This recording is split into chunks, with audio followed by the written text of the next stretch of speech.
विविधा, विविध भारती के विविध रंगी कार्यक्रमों की विविधा।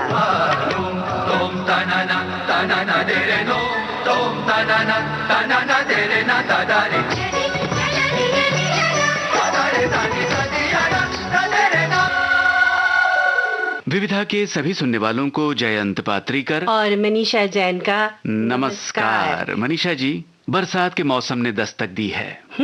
और कई जगहों पर इस मौसम ने अपना असर दिखाना शुरू किया है और हम भी भीग रहे हैं। आज की जो विविधा है इसमें फुहारों की बात होगी, लेकिन ये जो वर्षा है ये सुरों की वर्षा है और सुरों की इस रस वर्षा में हम भीगेंगे।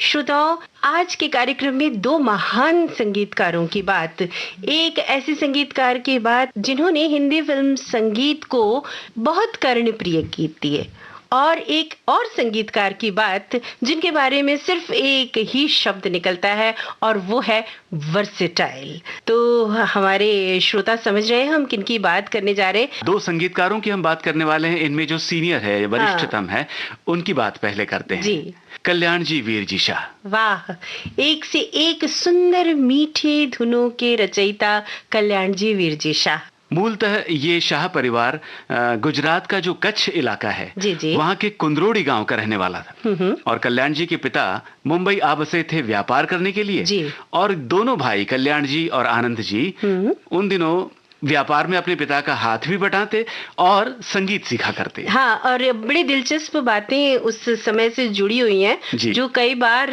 हमारे श्रोताओं ने भी सुनी है, मुझे लगता है उन्हें भी पता है। लेकिन ये जरूर है कि उनके जो शॉप थी, उनकी जो दुकान थी, वहाँ एक संगीत रसिक आया करते थे जी। और उनके साथ ये बातचीत जुड़ी हुई है। वो संगीत शिक्षक थे असल में। वो कल्याण जी के पिता की उसी दुकान के ग्राहक थे, बहुत पुराने ग्राहक थे। और सौदा ऐसे ही तय हुआ करता था हमेशा कि जो पैसे उन्हें देने होते हैं उसके बदले वो कल्याण जी और आनंद जी को संगीत सिखाया करते थे। क्या बात है। देखिए कहाँ कैसे कैसे संगीत रचा बसा है। एक दुकान है जहाँ पिता के साथ दो पुत्र हैं और वहाँ संगीत का जो है माहौल बना हुआ है। क्या ही सुंदर दृश्य होगा और क्या ही सुंदर बातें हैं ये जो हम सुनते हैं। और जिस इलाके में ये लोग रहा करते थे, शाह परिवार, वहाँ बहुत से गुजराती और मराठी संगीत प्रेमी बसते थे। हाँ। जी, पूरा माहौल ऐसा था कि गणेशोत्सव हो या दुर्गा उत्सव हो, अलग अलग अवसरों पर संगीत के कार्यक्रम वहाँ हुआ करते थे। और कल्याण जी और आनंद जी को बचपन से ही मौका मिलता रहा, संगीत वो सुना करते, सीखा करते, बहुत से वाद्य वो बजाया करते। और चूंकि कल्याण जी बड़े भाई थे, वो पहले इंडस्ट्री की तरफ आए। और 1954 की बात है कि एक इलेक्ट्रॉनिक इंस्ट्रूमेंट, या हम ये कह सकते हैं कि वो भारत का पहला इलेक्ट्रॉनिक इंस्ट्रूमेंट है जो विदेश से आया था। कौन सा? उसका नाम था क्लेवियोलाइन। और इसमें किसी कीबोर्ड या पियानो की जैसी कीज थी। जी। और उस कीबोर्ड पे इन्होंने वो धुन बजाई थी जिसे हम नागिन धुन के नाम से जानते हैं। हाँ, हेमंत दा ने अपनी फिल्म नागिन में उसी धुन का प्रयोग किया है और हमारे श्रोता बखूबी जानते हैं कि कल्याण जी भाई ने इस धुन को बजाया और अमर धुन हो गई ये। बिल्कुल। और फिर तो सिलसिला चल पड़ा। पहले वाद्य बजाते थे, बाद में कल्याण जी भाई असिस्ट किया करते थे हेमंत कुमार जी को।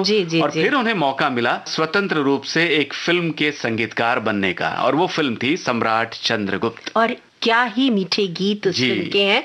तो श्रोताओं, आज हम इतनी बातें कर रहे हैं कल्याण जी वीर जी शाह की।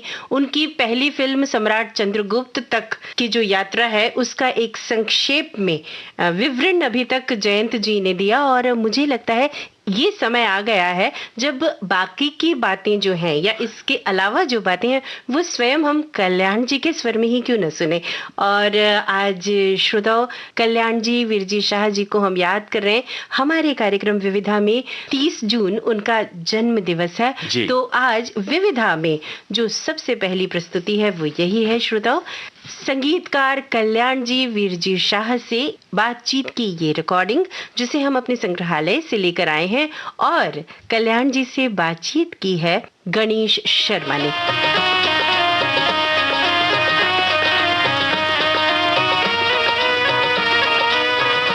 ये सब जानते हैं कि नागिन की वो मशहूर बीन आपने, कल्याण जी भाई ने ही बजाई थी। उसकी कुछ यादें हमें बताइए। शॉर्ट में कहूँगा कि वो क्लेविलिन इंस्ट्रूमेंट था, इलेक्ट्रॉनिक इंस्ट्रूमेंट था, जो उस टाइम फर्स्ट सिंथेसाइजर आया था। उसके बाद तो अभी सिंथेसाइजर की दुनिया हो गई। और उसमें वो कॉम्बिनेशन था नहीं एक्चुअली, नागिन बीन, क्योंकि फॉरेन में तो बीन समझती नहीं है, तो हमने कुछ कॉम्बिनेशन बना के, वो एक नाग पंचमी करके एक पिक्चर थी, नाग कहीं जा बसी हो रही, मेरे पिया को न दसी हो रही। उसके बाद ये सुन के वो मुझे लगता है जालान साहब ने सुना था, और उनके बाद हेमंत कुमार जी ने, वो नागिन पिक्चर बन रही थी, उसके लिए मुझे बुलाया गया और फिर उसमें नागिन बीन बजाई मैंने। और वो आप पूछेंगे कि उसमें कोई इंटरेस्टिंग बात सुनाइए, तो मुझे याद है बरोबर कि लता जी उस टाइम ही कह रही थी कि कल्याण जी कुछ भी बोलो, मुझे लगता है कि ये गाना ऐसा सुपर हिट होने वाला है कि आप याद करेंगे, मेरी बात याद करना। आज भी हम याद करते हैं। सही लता जी ने कहा था उससे। मन डोले मेरा तन डोले, मेरे दिल का गया करार रे, कौन बजाए बांसुरिया।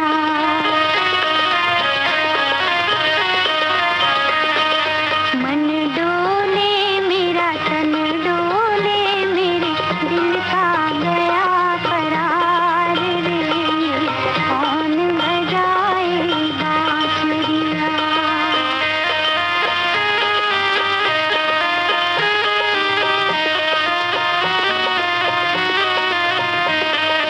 मधुर मधुर सपनों में देखी मैंने राह नवेली, तोड़ चली मैं लाज का पहरा, जाने कहाँ अकेली चली मैं, जाने कहाँ अकेली। रस घोले धुनी बोले, जैसे ठंडी पड़े फुहार रे, कौन बजाए बांसुरिया। कल्याण जी भाई, फिल्म सम्राट चंद्रगुप्त आपकी पहली फिल्म थी जिसमें आपने संगीत दिया, और उस फिल्म में लता मंगेशकर ने आपके लिए गीत गाए। उसके बाद तो आपका लता जी के साथ में एसोसिएशन बहुत सारे गानों में रहा, कुछ बताइए। लता जी के बारे में कुछ कहना हो तो बड़ा मुश्किल हो जाता है क्योंकि कुछ कहने की ज़रूरत ही नहीं है, क्योंकि उनका गाना ही कह रहा है कि वो क्या थे। अभी हमें लता मंगेशकर अवार्ड मध्य प्रदेश का होता है, वो हमें इस साल का मिला। तो वहाँ भी मैंने कहा कि इंदौर में जन्म हुआ उनका, और इंदौर में जन्म हुआ उसी टाइम से लगा कि फिल्म संगीत का जन्म हुआ। इससे ज़्यादा वर्ड मेरे पास नहीं है। और एज ए म्यूजिक डायरेक्टर मैं कह सकता हूँ कि जब भी हम गाना रिकॉर्ड करके आते हैं तो वही गाना हम जब सुनते हैं तो, और किसी भी सिंगर का गाना जब भी सुना था ऐसा लगता है कि ज़रा और यहाँ कुछ करते तो और अच्छा हो सकता था। लेकिन ये एक ऐसी सिंगर कि जब भी हम गाना लिखे कभी ऐसा लगा नहीं कि नहीं अभी कुछ कम रह गया, कम रह, बस यही बस इनकी खूबी से आगे कुछ नहीं।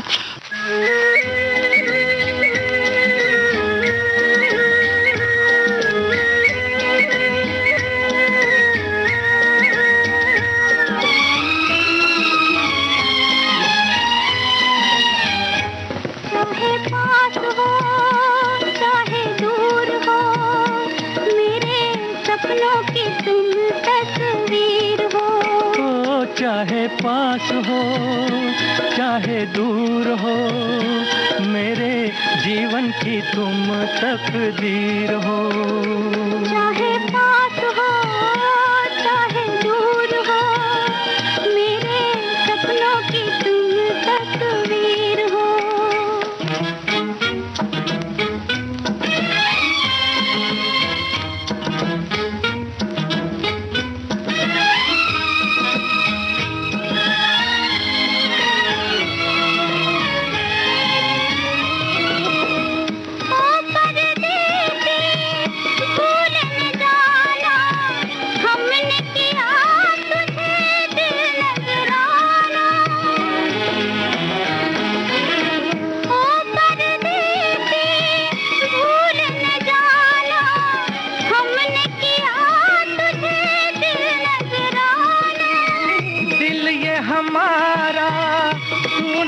जाना सीखा है हमने भी, वादा निभाना चाहे पास हो चाहे दूर हो, मेरे जीवन की तुम तकदीर हो। चाहे पास हो चाहे दूर हो, मेरे सपनों की तुम तस्वीर हो।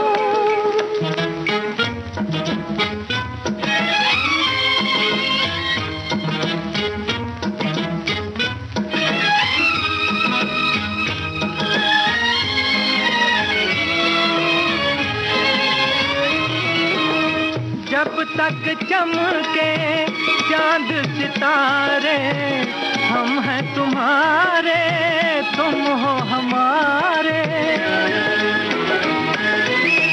जब तक चमके चांद सितारे, हम हैं तुम्हारे तुम हो हमारे।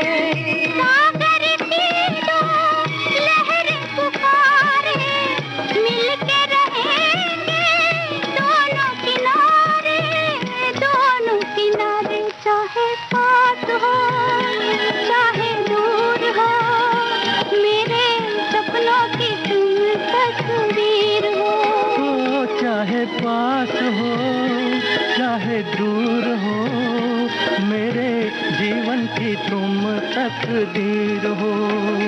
चाहे पास हो चाहे दूर हो, मेरे सपनों की तुम तस्वीर हो। कल्याण जी भाई, स्टेज प्रोग्राम्स आपने सबसे ज्यादा किए हैं। एक खास बात ये भी रही है कि उसमें सभी स्टार्स, सभी फिल्म स्टार्स आपके स्टेज शोज में रहे हैं। तो स्टेज आपने कब से शुरू किया और कुछ बातें उस बारे में बताइए हमें। एक्चुअली क्या था कि हम फिल्म लाइन में आए उसके पहले स्टेज की दुनिया में थे। हमारी एक पार्टी चलती थी, कल्याण जी विरजी एंड पार्टी। तो उसमें काफ़ी शो करते थे हम। मतलब उसमें क्या, उस टाइम के रतन और इस टाइप के गाने पॉपुलर होते थे। वो गाने बजाने के बाद पब्लिक को खुश करना, उसके बाद तो नागिन की बीन आई, उसके बाद तो स्टेज की दुनिया हमारे लिए बहुत ईजी हो गई। लेकिन हमारे माइंड में ऐसा हमेशा चलता था कि अगर कोई पॉपुलर सिंगर और पॉपुलर एक्टर अगर स्टेज के ऊपर आ जाएं तो बहुत ही बड़ी बात बन सकती है, क्योंकि पब्लिक उनको सुनना चाहती है, देखना चाहती है। तो सिंगरों को उस टाइम हेमंत कुमार, अपने मुकेश जी, पहले वो शर्माते थे क्योंकि आदत नहीं है ना, जो रिकॉर्डिंग करते हैं उनको स्टेज पे ज़रा प्रैक्टिस नहीं होती है ना, कुछ बोलना भी पड़ता है कभी कुछ भी। लेकिन सबको प्रैक्टिस डालते डालते और सभी अच्छे हो जाए तो उस टाइम फिर आए किशोर कुमार। किशोर कुमार तो पहले एकदम डरते थे ऑडियंस के सामने आना करना, पर बड़ा उनको ऐसे, तो उनको कुछ प्रॉब्लम हो गए थे फाइनेंशियल। तो उनके जो एडवाइजर था वो बोले किशोर दा आप स्टेज पे आ जाइए तो बहुत पैसे मिलेंगे। हम भी बोलते तो बोले नहीं, स्टेज के ऊपर मैं जाऊंगा तो मैं गिर जाऊंगा। तो हम उनको कैसे समझाते थे। एक दिन मैंने समझाया उनको, किशोर दा आप क्यों डर रहे, मेरे को समझाइए कि आपके सामने जो भी बैठे हैं वो 7 जन्म तक किशोर कुमार नहीं बन सकते। क्यों कि सामने कोई बैठे हुए ऐसे तो नहीं है कि लता मंगेशकर बैठी हैं, कि बड़े गुलाम अली बैठे हैं, कि आमिर खान बैठे हैं, कि आपको डर लगे कि अरे बात पॉइंट अच्छा है, फिर से बोलो मेरे को अच्छा लग रहा है। मतलब वो अगर हो तो ठीक है भाई, हमको डर लगे कि भाई वो क्या हो ना। ये तो बेचारा ऑडियंस है एकदम, जिसने गाना खाली आपके इतने फैन है यार, 1-2 दफ़े बोलते रहो बहुत अच्छा है यार, मैं क्यों डर रहा हूँ, फिर क्यों डर रहा हूँ, नहीं डरूंगा। ऐसे करके करके उनको स्टेज पे ले जाते थे और डरते थे। पर बाद में तो वो ऐसे मास्टर हो गए कि ओहो आप बिलीव नहीं कर सकते। उनके तो इतने किस्से हैं, कभी मैं सुनाऊंगा आपको तो लगेगा। एक दिन क्या हुआ, हम कलकत्ता में गए, उनके प्रेजेंटेशन में बताता हूँ। तो योडलिंग उन्होंने निकाली, योडलिंग। तो हम लोग बैठ के कोई प्लान बनाए थे। मतलब किशोर दा एक सवाल मैं पूछूंगा फिर आपने, तो हम बोले तो मेरे किशोर दा आप जो ये योडलिंग जो निकाले वो कैसे आपको आइडिया आया। वो बोले मैं छोटा था बच्चा एकदम, तब मैं बहुत शरारती था, मेरी माँ बहुत मारती थी मेरे को। तो बाद में क्या हुआ, मैं अच्छा हो गया फिर भी मेरे को पिट रही है। तो मैं बोला ये तो बहुत अच्छी बात नहीं है, मैं बिल्कुल कुछ नहीं कर रहा हूँ, क्यों मार रही है मेरे को माँ पूछे। तो बोले तुम रोते हो तो एक आवाज़ निकलती है हमको बहुत अच्छी लगती है। तो मैं बोला कि किशोर दा अभी वो आवाज़ निकाली, आप इतने अच्छे आप बात कह रहे थे। तो बोले नहीं ऐसे नहीं निकलेगी, मेरे को मारो तुम। अरे मतलब कैसे मारेंगे, इतने ऑडियंस के बीच में मैं आपको मारूँ ऐसे। तो बोले तब मैं तो नहीं निकलूँगा। तो हमने ऐसे प्लान किया था, मैं ऐसा एक जोर से ऐसे लाफा मारा, तो हमने धाड़ करके और उसमें से रो के फिर उसमें आवाज़ निकल के उन्होंने गाना शुरू किया। बस ये टाइम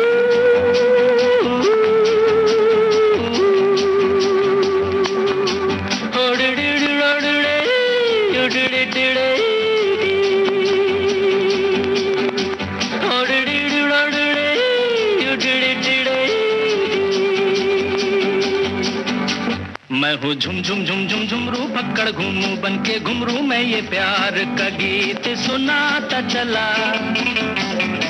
मंजिल पे मेरी नजर, मैं दुनिया से बेखबर, बीती बातों पे धूल उड़ाता चला। मैं हूँ झुम झुम झुम झुम झुमरू पकड़ घूमू बन के घुमरू, मैं ये प्यार का गीत सुनाता चला। मंजिल पे मेरी नजर, मैं दुनिया से बेखबर, बीती बातों पे धूल उड़ाता चला। ओ टिड़िड़िड़ युड़ रे पका योका पका, ओ टिड़िड़िड़ युड़ रे बगा लुगा बगा, ओ टिड़िड़िड़ युड़ रे। मैं हूँ झुम झुम झुम झुम झुमरू पकड़ घूमू बन के घुमरू, साथ में हम सफर न कोई कारवां। भोला भाला सीधा साधा लेकिन दिल का हूँ शहजादा, है ये मेरी जमीन ये मेरा आसमां। ओ टिड़िड़िड़ युड़ रे पका योका पका, ओ टिड़िड़िड़ युड़ रे बगा लोगा बगा, ओ टिड़िड़िड़ युड़ रे।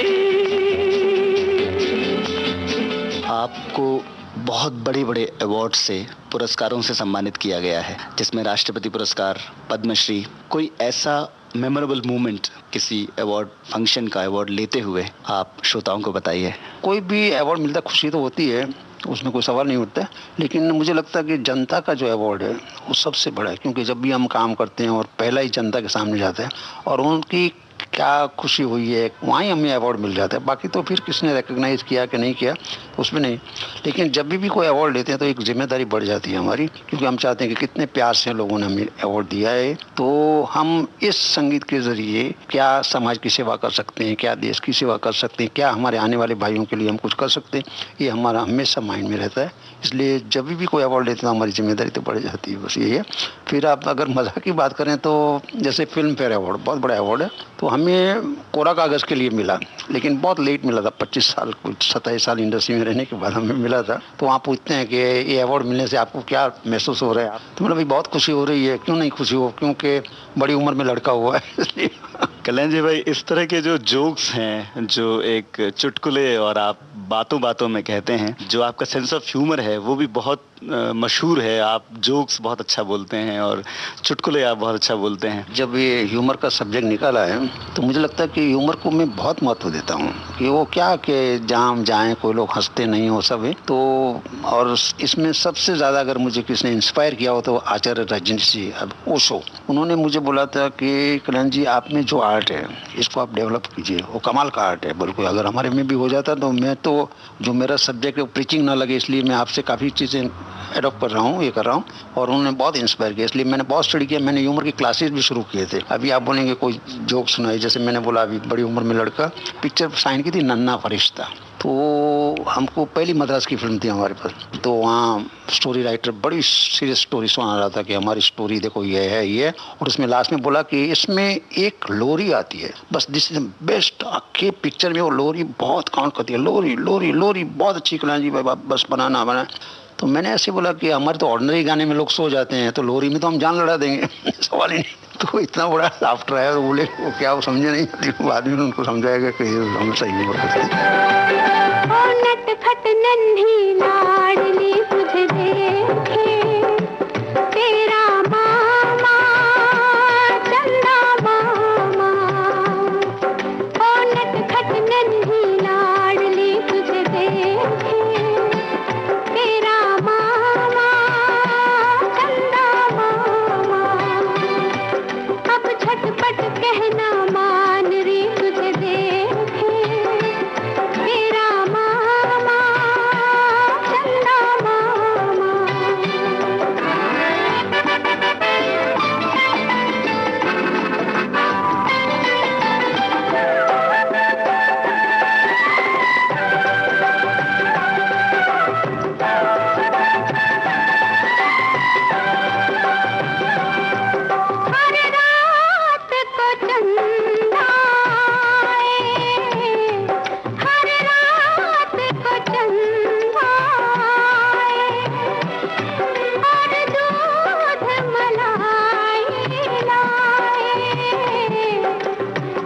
चांदी की थाली में, सोने की प्याली में, तू खाए चंदा मुस्काए। ओ नटखट, ओ नटखट नन्ही लाडली तुझे देखे तेरा मामा चंदा मामा। मुकेश जी को आपने उनके करियर के सबसे ज्यादा गाने गवाए हैं। बहुत से हिट गाने मुकेश जी के आपके द्वारा संगीतबद्ध हैं। मुकेश जी के बारे में कुछ कहना हो तो हम इतना ही कह सकते हैं कि जब भी वो गाते थे तो सीधे हार्ट तक पहुंच जाते, सीधा हृदय, कोई दिमाग के ऊपर गाना नहीं जाता था कि मेरे टूटे हुए दिल से अगर गाते हैं तो ऐसा लगता है कि सही इनका दिल टूटा हुआ है। बस ये इनकी एक खूबी थी। तो फुल ऑफ एक्सप्रेशन, और जितने वो अच्छा गाते थे इतने ही अच्छे इंसान थे, ग्रेट आर्टिस्ट। सभी गाने उन्होंने बहुत प्यारे गाए, लेकिन शमीम जयपुरी जिनका पहला ही गाना हमने मतलब उन्होंने लिखा था, मुझको इस रात की तन्हाई में आवाज़ न दो, अर्जुन इंगोरानी की पिक्चर दिल भी तेरा में।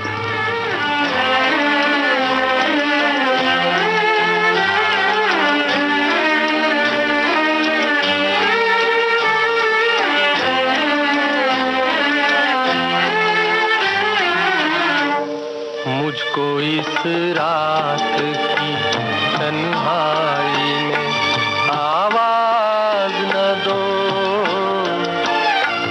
आवाज न दो,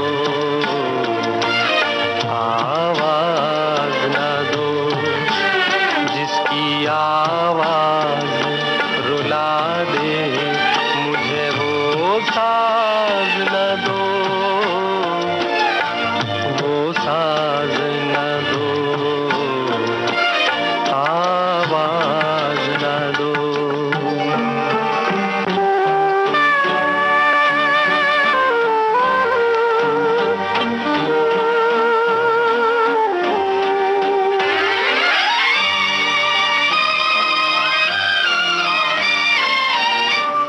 रोशनी हो न सकी, दिल भी जलाया मैंने, तुमको भूला ही नहीं, लाख भुलाया मैंने।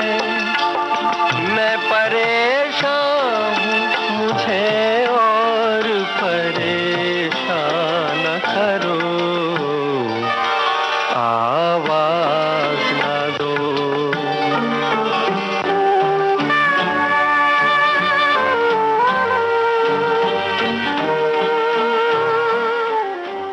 कल्याण जी भाई, गायक गायिकाओं की बात हम कर रहे हैं और मोहम्मद रफ़ी का जिक्र अगर ना हो तो प्रोग्राम पूरा नहीं कहलाएगा। मुझे लगता है कि रफ़ी जी एक हमारे फिल्म इंडस्ट्री के लिए गिफ्ट जिसको बोल सकते हैं। रफ़ी जी वॉज ए ऑलराउंडर आर्टिस्ट। जैसे क्रिकेट में हम चाहते हैं कि भाई बैट्समैन भी हो, विकेट कीपर भी हो, बॉलर भी अच्छा हो, अच्छा फील्डर भी हो, किसी भी रंग का गाना गवा लीजिए आप, क्लासिकल से लेके कॉमेडी गाना, पैथोस गाना। और एक हीरो के लिए कोई भी हमें दूसरा सिंगर ढूंढने की ज़रूरत नहीं है कि भाई अभी इसके लिए और सिंगर ढूंढ, बस ये इनकी खूबी थी और बहुत प्यार से गाते थे, बस यही। अकेले हैं चले आओ जहाँ हो, अकेले हैं चले आओ जहाँ हो, कहाँ आवाज दे तुमको, कहाँ हो, अकेले हैं चले आओ जहाँ हो।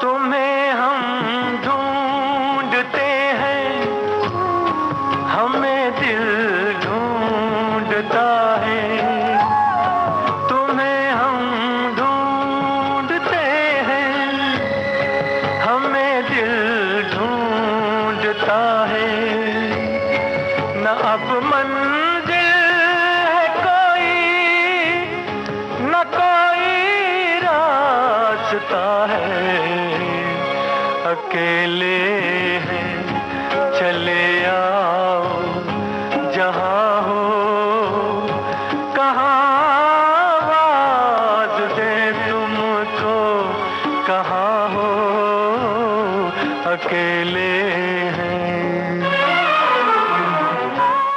कल्याण जी भाई, कोई ऐसे संगीतकार हमारे और वरिष्ठ संगीतकारों में जिनके काम ने आपको इंस्पायर किया हो? कोई भी आदमी किसी भी सब्जेक्ट में जब आगे बढ़ता है तो उस सब्जेक्ट के जो टॉप लोग होते हैं उनको ज़रूर सुनता है, देखता है क्या किया है उन्होंने। तो हमारा म्यूज़िक का सब्जेक्ट रहा तो हमने अपने टाइम में देखा कि नौशाद जी ने बहुत अच्छा काम किया, बहुत ही अच्छा फिनिशिंग, क्या बात है। फिर उस टाइम के श्री रामचंद्र उन्होंने बहुत अच्छा किया, मदन मोहन उन्होंने अच्छा किया, शंकर जयकिशन उन्होंने अपना एक रंग अलग दिखाया था, सलील चौधरी, अनिल विश्वास, ये सब ने। लेकिन अगर हमें पूछे कि भाई आपको ज़्यादा में ज़्यादा किसने इंस्पायर, तो मैं एस.डी. बर्मन को बहुत मानता। काय के लिए कि एक 4-5 मिनट का हमारा गाना होता है, उस 4-5 मिनट के अंदर 2-2.5 मिनट सिंगर गाता है, बाकी ऑर्केस्ट्रा बजता है। तो उसमें ऐसा एक एटमॉस्फेयर पैदा करो कि सिर्फ कानों से दिखाई देने लग जाए कि ये बनाया, वो बहुत मुश्किल है। और वो बनाते थे तो हम उसको बहुत स्टडी करते थे, क्या किया कि इन्होंने, कि अगर कोई सीने के बादल है तो लगता है कि बादल गरज रहे हैं, ये गरज रहे हैं, ऐसे हर रंग में उन्होंने अपना अपना रंग। सुन मेरे बंधु उनका ही जो अपने स्टाइल से गाया है वो सुनाइए, बहुत मजा है। सुनो मेरे बंधु रे, सुनो मेरे मितवा, सुनो मेरे साथी रे।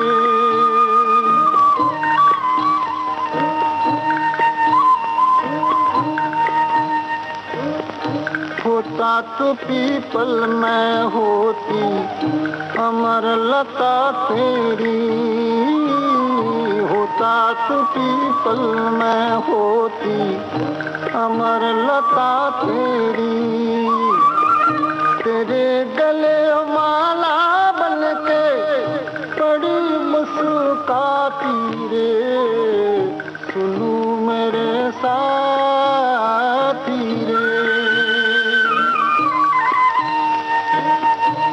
सुन मेरे बंधु रे,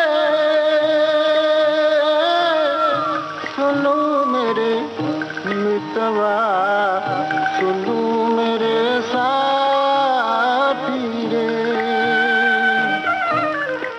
कल्याण जी भाई, हम सब जानते हैं कि बच्चों के लिए एक ग्रुप जिसका नाम है लिटिल वंडर्स, वहाँ बच्चों को, छोटे बच्चों को परफॉर्म करते देख, गाते देख, बजाते देख विश्वास ही नहीं होता कि बच्चों में इतना टैलेंट हो सकता है। आप मुझे ये बताइए कि ये ग्रुप को फॉर्म करने में ऐसी कौन सी बात थी जिसने आपको ये सोचने के लिए मजबूर किया कि बच्चों के साथ कुछ काम किया जाए? फिल्म की दुनिया और स्टेज की दुनिया, तो उसमें देखा कि जब भी कल्याण जी आनंद जी नाइट होती थी तो सबसे ज़्यादा अगर कोई स्कोर कर जाए तो बाल कलाकार कर जाता था। कितने भी बड़े आर्टिस्ट आए हो, लेकिन जब भी एक छोटा कलाकार आ जाता था तो भले वो उतना उसका अच्छा नहीं भी परफॉर्मेंस हो, फिर भी इतनी क्लैपिंग ले जाता। तभी सोच रहे थे कि क्यों ना ऐसा हो कि पूरा शो अगर बच्चों का हो जाए तो बहुत इंटरेस्टिंग बन सकता है। और फिर बच्चों में क्या है कि मैं देखा हूँ बहुत फास्ट डेवलपिंग, उनको कोई टेंशन नहीं होता ना, उनको जो काम दिखा देंगे बस वही काम करना है उनको। तो देखा कि ट्राई करें हम, और आज देखते हैं कि मुझे लगता है कि सभी लोगों का ये कहना है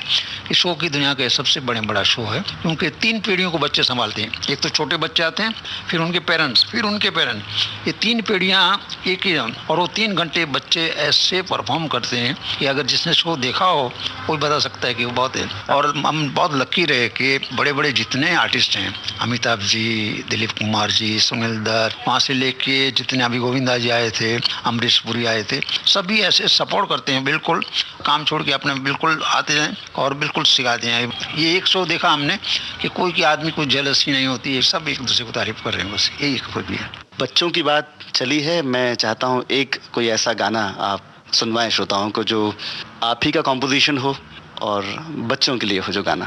बजाइए 1/2 कालीचरण में था, जिसमें अनुराधा पौडवाल और कंचन जी ने गाया था, और वो मुझे लगता है वो दोनों का पहला ही गाना था उसे।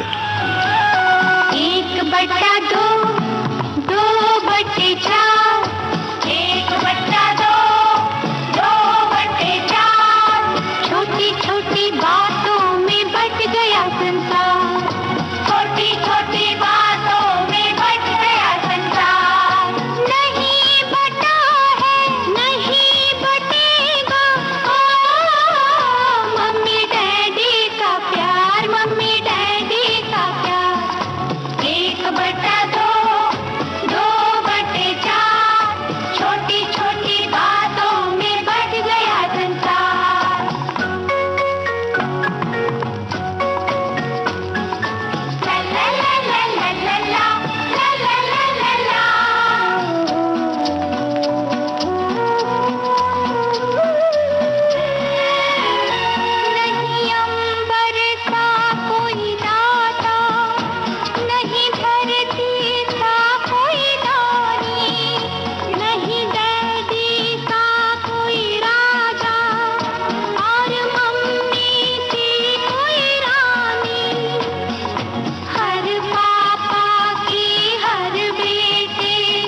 कल्याण जी भाई, संगीत सिर्फ एक क्षेत्र नहीं है जिस पे आप काम कर रहे हैं। बहुत सी सामाजिक संस्थाओं से आप जुड़े हुए हैं और बहुत से साधु संतों का सत्संग भी आपको मिला है।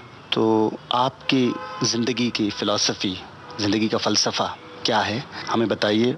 अच्छा सवाल है ये, और मुझे लगता है कि सभी लोगों को इस पे ध्यान देना चाहिए कि हम बचपन में जब भी कोई ज़्यादा तो एजुकेटेड है नहीं, लेकिन पिताजी मेरे वो भी कोई ज़्यादा एजुकेटेड नहीं थे, लेकिन बहुत अच्छी बातें करते थे और प्रैक्टिकल में ना आचरण उनका बहुत स्ट्रांग था। तो कहते थे बेटा देखो कोई भी लाइन में जाना, लेकिन जीवन की ज़रूरत कोई ज़्यादा नहीं है, और वो ज़रूरत से अगर आगे निकल गए तो बाकी का चीज़ें वो बांटना, ऐसा हो ना पैसे काम का रख के बैठे हुए कुछ बैठे, वो भी बात हमें अभी भी माइंड में बिल्कुल, और बड़ों की इज्जत करना, ये करना, तो वो सब हमारे बचपन में जो डाले हुए संस्कार हैं ना वो अभी तक हैं। तो हमने देखा कि हम संगीत में आगे बढ़ गए तो मनी तो इतना कोई प्रॉब्लम नहीं था, तो बाकी सोचा कि अब हमें क्या करना चाहिए। तो हमने देखा कि अगर आदमी को निजी आनंद लेना हो तो दूसरों के लिए हम कुछ करते हैं तो ये अच्छा लगता है। तो ये उनकी वजह से हम जितना भी कुछ अपना जो भी कुछ है तो चैरिटी में डालने की कोशिश की। फिर अपने शो की दुनिया में जो भी अच्छी अच्छी संस्थाएं हैं उनके लिए जो भी कुछ कर सके तो ये करते हैं। तो ये इसका एक आनंद है, वो एक बहुत ही बड़ा आनंद है और सभी को इसमें लेना चाहिए, ऐसा मुझे लगता है।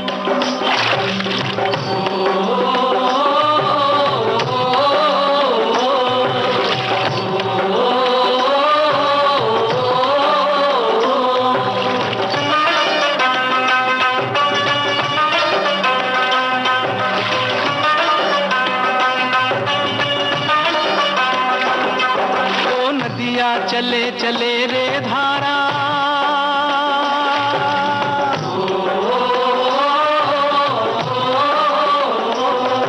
ओ नदिया चले चले रे धारा, चंदा चले चले रे तारा, तुझको चलना होगा, तुझको चलना होगा, तुझको चलना होगा, तुझको चलना होगा।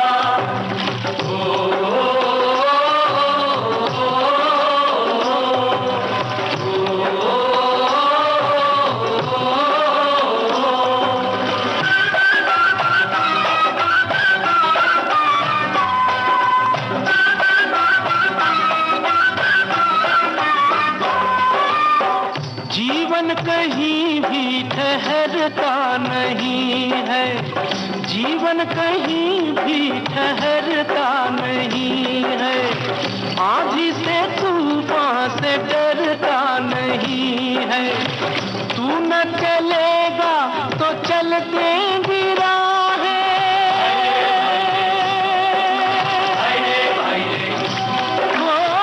तू न चलेगा तो चल देंगी राहें, मंजिल को तरसेंगी तेरी निगाहें, तुझको चलना होगा, तुझको चलना। मनीषा जी, इस रिकॉर्डिंग को सुनकर के कैसा अलग सा आनंद महसूस कर रहे हैं? हमारे श्रोता भी निश्चित रूप से इसको अनुभव कर रहे होंगे। जी हाँ, बिल्कुल सही कहा जयंत जी आपने। और संगीत में वो ताकत है, वो शक्ति है कि वो इंसान के मन मस्तिष्क को शीतल कर देती है, ठंडा कर देती है। बहुत परेशान अगर कोई इंसान है, डिप्रेशन में है, तो वो एक मधुर संगीत सुन के आनंदित हो उठता है, और अगर आनंद में है तो उसका आनंद जो है वो द्विगुणित हो जाता है। बिल्कुल ये सही तो कहा आपने। संगीत का सौंदर्य है। जिन कलाकारों को ये गुण मिला है, जिनको माँ सरस्वती ने ये आशीर्वाद दिया है, वो वाकई बहुत पुण्यात्मा होंगे जिन पर ये आशीर्वाद माँ सरस्वती का है। एक ऐसे ही कलाकार हैं जिनका नाम मैं लेना चाहूंगी, और वो हैं राहुल देव बर्मन। वाह, क्या बात है। जिनके लिए मैंने एक शब्द का इस्तेमाल किया था ना शुरुआत में, वर्सेटाइल। वर्सेटाइल, वैविध्यतापूर्ण कलाकार। जी हाँ। और आपको नहीं लगता जयंत जी कि राहुल देव बर्मन जी की संगीत की जो विशेषता है ना, वो ये है कि वो नित्य युवा संगीत है हमेशा। आज तक भी जो आज की जो नई पीढ़ी है वो भी आर.डी. बर्मन के संगीत को लेकर उतनी ही उत्साही है जितनी पुरानी पीढ़ी थी, या 60, 70 और 80 के दशक में उस संगीत को जितना पसंद किया उस पीढ़ी ने, उतना ही पसंद आज की पीढ़ी भी कर रही है। बिल्कुल, बिल्कुल। और विविधता, ये जो शब्द है, इसको सार्थक किया है आर डी बर्मन के संगीत ने। जी हाँ, आप उनका पहला गाना ले लीजिए या उनका आखिरी गीत कंपोजिशन ले लीजिए। जी हाँ? एक लंबा दौर आर डी बर्मन साहब का रहा संगीत में, और पहला गीत जिसका जिक्र भी जयंत जी कर रहे, छोटे नवाब का बिल्कुल, गीत, बिल्कुल। जो उनकी पहली फिल्म थी, घर आ जाए घिराए बदरा सांवरिया। रोंगटे खड़े हो गए। जी हाँ, शास्त्रीय संगीत की छाप उसमें स्पष्ट दिखाई देती है। और फिर उसके बाद उन्होंने जो एक्सपेरिमेंट्स किए हैं, सर्वाधिक प्रयोगधर्मी संगीतकार भी राहुल देव बर्मन रहे। बिल्कुल सही कहा आपने। न केवल संगीत रचनाओं में जिस तरह के वाद्य इस्तेमाल किए जाते थे, वो कई बार ऐसे वाद्य होते थे जो लोक गीतों में हमें सुनाई देते हैं। बिल्कुल। या कई बार नए तरह का वाद्य वो बनाते थे, यानी कि बाल्टी में किसी यंत्र को डुबा करके और उसमें से आवाज निकालना, लोहे की किसी चीज को पानी में डुबा करके उससे आवाज निकालना, ऐसे कई प्रयोग उन्होंने किए। बहुत इनोवेटिव जिसे कहा जाता है, बहुत नए नए प्रयोग करने वाले आर डी बर्मन साहब के बारे में हम आपको क्या बताएं। हमें तो ऐसा लगता है जैसे राहुल देव बर्मन संगीत नहीं रचते थे, संगीत का एक अनुष्ठान करते थे, और उस अनुष्ठान का जो उद्यापन है वो हुआ था 1942 अ लव स्टोरी के साथ। वाह वाह। जो उनकी आखिरी फिल्म थी। श्रोताओ, आर डी बर्मन साहब के बारे में हम जब इतनी बातें कर रहे हैं, तब आपका ध्यान जरूर इस बात पर आकृष्ट हुआ होगा कि हम किस कार्यक्रम को अब आपको सुनवाने जा रहे हैं। तो आप शायद बिल्कुल सही समझ रहे हैं। मुझे जयंत जी के चेहरे से भी लग रहा है कि वो समझ गए। तो श्रोताओं, हमने जो आज ये रिकॉर्डिंग्स आपके लिए चुनी है, ये एक लंबी श्रृंखला है विविध भारती की, और इसकी प्रोड्यूसर छाया गांगुली जी हैं, जो खुद एक बहुत अच्छी गायिका, बहुत अच्छी कलाकार। और छाया जी का तो ये उपकार है कि उन्होंने 3 महान कलाकारों को एक साथ विविध भारती के मंच पर। यही विशेषता इस श्रृंखला की है कि आर डी बर्मन साहब के संगीत पर केंद्रित हैं, मगर उनसे बातें जो कर रहे हैं वो भी महान कलाकार हैं। आशा जी और गुलजार साहब। जी हाँ, और जब इन तीनों कलाकारों का एक कुंभ होता है तो ये कार्यक्रम बन के निकलता है, और वो है मेरी संगीत यात्रा, जो सीरीज विविध भारती की बहुत पॉपुलर सीरीज है। श्रोताओ, आप आज जो सुनेंगे ना, उसमें हम 3 अंक उसके प्रसारित करेंगे। तो पहला जो अंक है उस बारे में आप बताइए। जी मनीषा जी, पहला हिस्सा जो है उसमें आर डी साहब ने अपनी पहले फिल्म की यानी छोटे नवाब के संगीत की बात की है। तो पहले उसी हिस्से को सुन लेते हैं, फिर आगे बढ़ते हैं। जी जी। मेरा पहला गाना गुलजार छोटे नवाब फिल्म का था, और उसमें पहला गाना जो है दीदी मतलब लता जी खुद गाई थी, और उस गाने के बारे में एक बहुत दिलचस्प कहानी है। अच्छा। ऐसा है कि पुराने चावल जैसा होता है, बहुत घमंडी होते हैं सब। अच्छा। तो मेरे पिताजी भी बहुत घमंडी थे, दोनों का कुछ अनबन हो गया था और दोनों कुछ बोलचाल बंद हो गया था। अच्छा अच्छा, कट्टी हो गई थी और दीदी गा नहीं रही थी पिताजी के लिए, तो पिताजी ने कहा कि ठीक है कोई बात नहीं, किसी और से गवाएंगे। तो कुछ दिन तक गाना उनके बगैर ही हुआ। तो मेरा वो पीरियड में ऐसा हुआ कि मुझे वो पिक्चर मिली और मैंने दीदी के पास गया, जाके कहा कि दीदी ये मेरा पहला गाना है तो आपको गाने पड़ेगा। तो कहा क्यों नहीं गाऊंगी, कौन सी डेट है बताओ। तो डेट फिक्स करके बताया। तो उन दिनों में क्या होता था कि रिहर्सल हुआ करता था। अच्छा। मतलब 2 या 3 लता भाई जैसे आर्टिस्ट है, आशा बोलो कोई भी हो, रफी साहब बोलो, लेकिन आजकल दुर्भाग्य है कि आजकल उतना रस्म नहीं है। तो वो आए हमारे घर पे रिहर्सल करने के लिए, और रिहर्सल में गाना सुन के बहुत आशीर्वाद दी। उन्होंने कहा कि पिताजी से नहीं मिलाओगे, तो मैंने बोला कि वो दरवाजे पे खड़े हैं दूसरे कमरे में, वो आने की सोच रहे हैं। तो उन्होंने आवाज दी दादा अंदर आइए, रूठे हुए थे। तो पिताजी आए, आके बोला लता कितना डेट दे सकते हो तुम मुझे, वो ऐसे बात करते थे। और आपको जितना डेट चाहिए, 1 महीना का चाहिए ले लीजिए।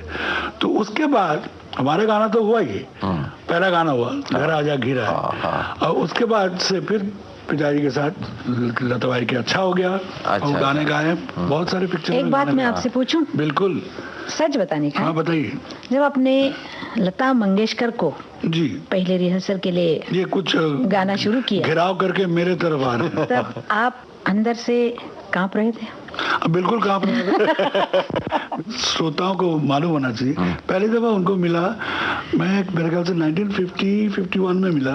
वो ठंडी हवाएं करके एक गाना था, उसकी रिकॉर्डिंग में मिला। अच्छा। And she was so simple, मतलब लगता ही नहीं था कि इतनी बड़ी आर्टिस्ट है, क्या है नहीं है।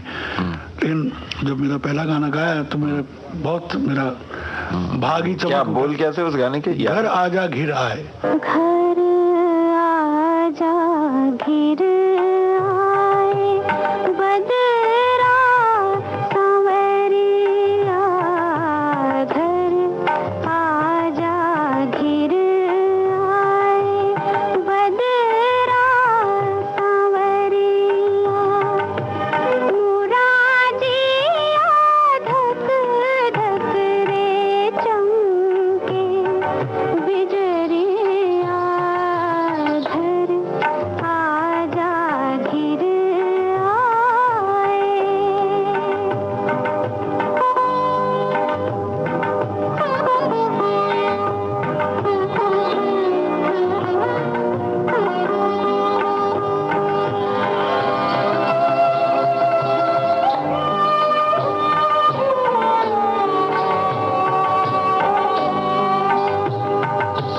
ठहरा के आए हवा, दीवाना बुझाए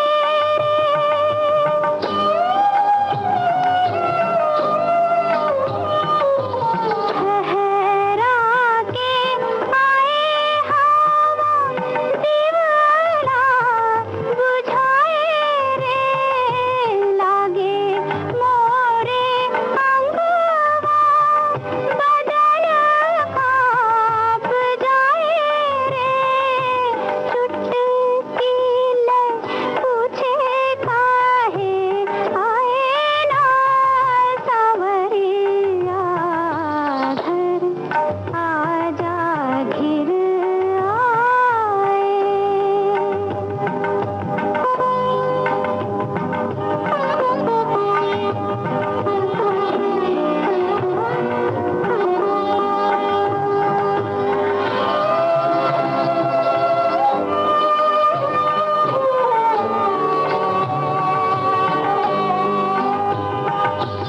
सुना सुना घर मोहे दसने कोई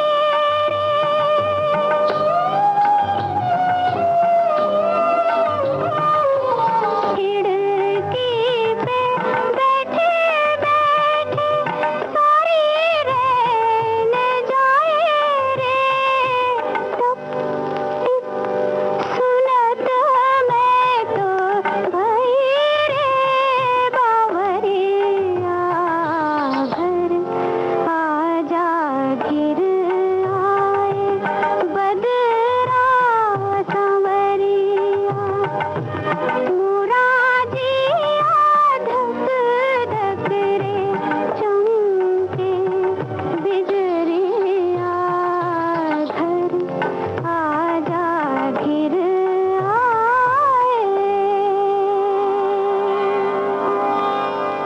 ये तो शुरुआत हुई आरडी हाँ, साहब की, और उसके बाद हाँ, अब उसके बाद मैं उस गीत की बात करना चाहूंगी जिसे हमारे जो श्रोता है वो दीवानों की तरह चाहते हैं, और उसमें आरडी बर्मन साहब ने ऐसा संगीत दिया है और ऐसा मधुर गीत है, आप समझ रहे हैं, जिसमें वो रेल लगातार चल रही है, रेलगाड़ी, और उसके साथ जी हाँ फिल्म जी, किताब जी, जी, का वो बिल्कुल। एक जबरदस्त गीत है स्वयं आरडी बर्मन साहब की आवाज में। आइए वो गीत कैसे बना, उस गीत से जुड़ी यादें क्या थी, इसको सुनते हैं। आरडी बर्मन साहब के साथ गुलजार जी हैं और हैं आशा जी। आप सबको तो गवाते हैं जी। जब आप खुद गाना गाते हैं तब मैंने देखा है कि आप क्या क्या करते हैं। कहते आज नहीं गाऊंगा, मैं कल गाता हूँ, मैं ऐसा करता हूँ, मैं परसों गाता हूँ, परसों आएंगे तो कहेंगे मैं नरसों गाता हूँ। अच्छा छोड़ दे, तू भी मत गा, आज कल करते हैं, परसों करते हैं। बिल्कुल एक इसी गाना तरह की टालते हैं हरकत बहुत। है हाँ। आयशा जी, वो भी इसी तरह की एक फोक सी धुन है इनकी। मतलब गाने की रेंडरिंग पर बहुत कुछ मुनसर है जी। मतलब नॉर्मल गाना जिस सिचुएशन के, जिस तरह से आपने एक गाना है, इसी को किसी और आवाज में गा लो और किसी और तरह से गा लो तो वो रेंडरिंग उसके बदल दीजिए तो गाने का कैरेक्टर बदल जाता है। ये बात मुझे पंचम ने समझाई थी और बताया था, और मैंने वो घंटी इसी के गले में बांध दी थी कि आप गा के बताओ। वो पिक्चर में भी इन्होंने गाया, वो गाना किताब फिल्म में है। अच्छा, धन्नो की आंखों में इसका कमाल वो नॉर्मली कोई सिंगर गा नहीं सकता, या नॉर्मल सिंगर नहीं गा सकता, यूं कहिए। ये ज्यादा बेटर है। उस गाने को कैरेक्टर मिला सिर्फ उस रेंडरिंग से। उसमें एक गिटार का जो पीस है बहुत सुंदर लगता है। एक एक्सपेरिमेंट है इनका, इन्हीं से पूछे बताएंगे। ये मैं अमेरिका में था और वहाँ पे एक गैजेट जैसा है, उसको फ्लेंजिंग कहते हैं, फ्लेंजिंग। अच्छा। तो वो मैंने सुना और सुनने के बाद मुझे बहुत अच्छा लगा कि this can change the character of behaviour of, जैसे गिटार में अगर वो लगा दीजिए तो अलग ही साउंड करेगा। तो हमने वो खरीद कर लिया और इधर आ गए। वो सुनने में थोड़ा बेसुरा जैसा लगता था, सब लोग हंसते थे, ये क्या लेके आए, इट्स अ नॉइज। तो मेरा कहने का मतलब ये है कि एनीथिंग सिंथेसाइज्ड साउंड जो अच्छी तरह अगर यूज किया जाए, ये नहीं कह रहा हूँ कि मैं ही करता हूँ, काफी म्यूजिक डायरेक्टर करते होंगे, लेकिन अच्छी तरह यूज किया जाए तो बहुत अच्छा सुनाई देता है। लेकिन लोग खराब तरीके से भी, मेरा ख्याल है वही एक इंस्ट्रूमेंट, वही मेजर या मेन इंस्ट्रूमेंट वही था, और तो कुछ भी नहीं। उसी के ऊपर कैसा गा रहे थे आप?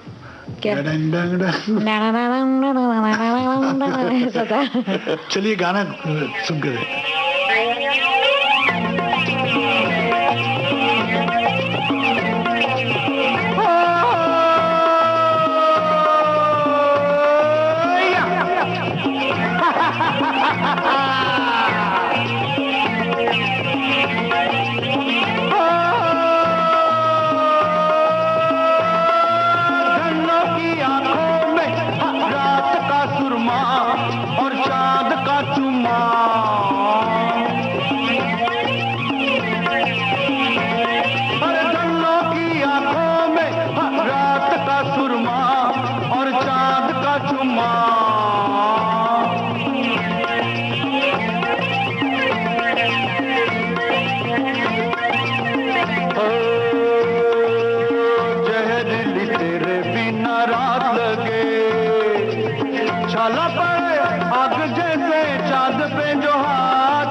किताब का जो गीत श्रोताओं ने इस कड़ी में सुना, मनीषा जी, आरडी साहब की प्रयोग धर्मिता यहाँ देखने को मिलती है।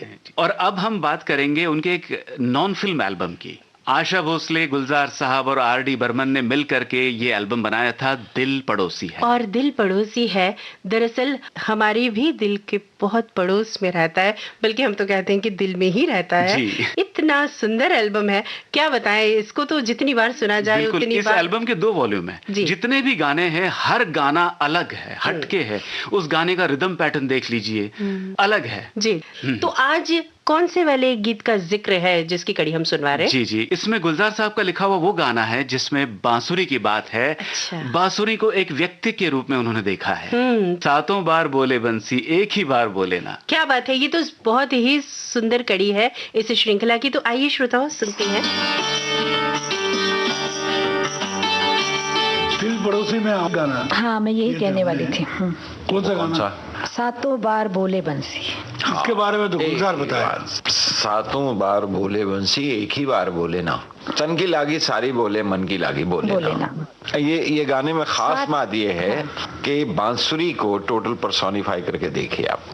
कैसे? जितनी फूंक तन पे लगती है उतनी बोलती है, अंदर की बात नहीं बताती। सुर उसके साथ हैं, सातों बोलते हैं, जो चुप रहती है जिस बात पे वो नहीं बोलती। उसमें खूबसूरत बात सिर्फ ये है कि उसे पर्सोनिफाई करके देखिए किस तरह से वो उठ के कृष्ण के मुंह लगती है, मुंह लगी हुई है, मुंह चढ़ी हुई है, और वो सारी बात कहती है। एक जो उसका अपनापन है जो अपने पास रखती है, वो चुप है, चुप नहीं बोलती। वो 7 स्वरों के अलावा है। उसके सारी इलिटरेशन जितनी है वो बांसुरी के साथ पर्सोनिफाई करके देखिए आप। ये गाने में थोड़ा सा लयकारी भी किया था, सरगम भी किए थे, बड़ा अच्छा था मतलब। और इसमें एक बहुत अच्छी थी कि बंसरी साथ में बोल रही है और आवाज भी आ रही है। हाँ, तो समझ नहीं आता कि बंसरी बोल रही है कि राधा बोल रही है। जी हाँ, बस वही उसमें पर्सोनिफिकेशन है सारी की सारी, जैसे फूंक फूंक के बोलती है। अब वो फूंक से ही एक्चुअली बोलती है बांसुरी।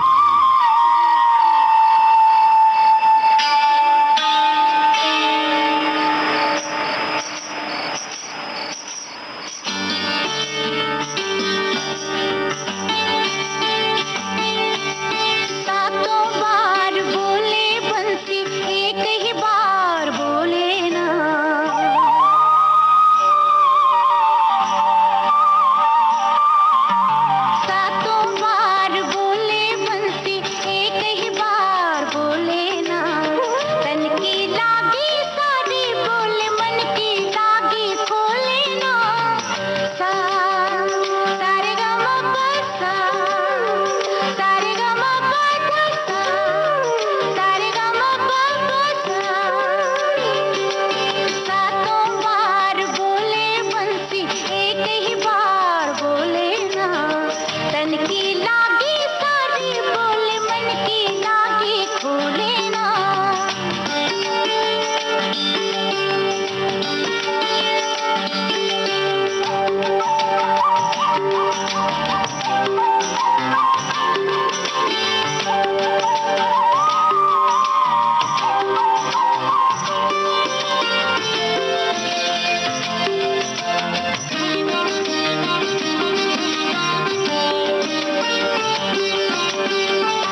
क्या बात है, प्रीत की पीड़ा जाने मुई, छाती छेद पड़े। क्या बात है। उठ उठ के फिर मुंह लगती है, कान्हा संग लड़े। बांसुरी की इस बात को सुन करके मनीषा जी कुछ और सुनने का मन रहता है क्या? जी जी जी जी लगता है इसी अनुभूति के साथ रह जाएं। जी हाँ, तो अब हम यहीं रह जाते हैं श्रोताओ, आपके साथ इन्हीं स्मृतियों में हम भी खोए हुए हैं और आगे बात नहीं बढ़ाएंगे क्योंकि समय भी समाप्त हो रहा है। इसी तरह के मधुर कार्यक्रमों को लेकर एक बार फिर हम लौटेंगे अगले शुक्रवार को। अभी इस वक्त तो दीजिए अपनी मित्र मनीषा जैन और जयंत पात्रिकर को इजाजत। नमस्कार।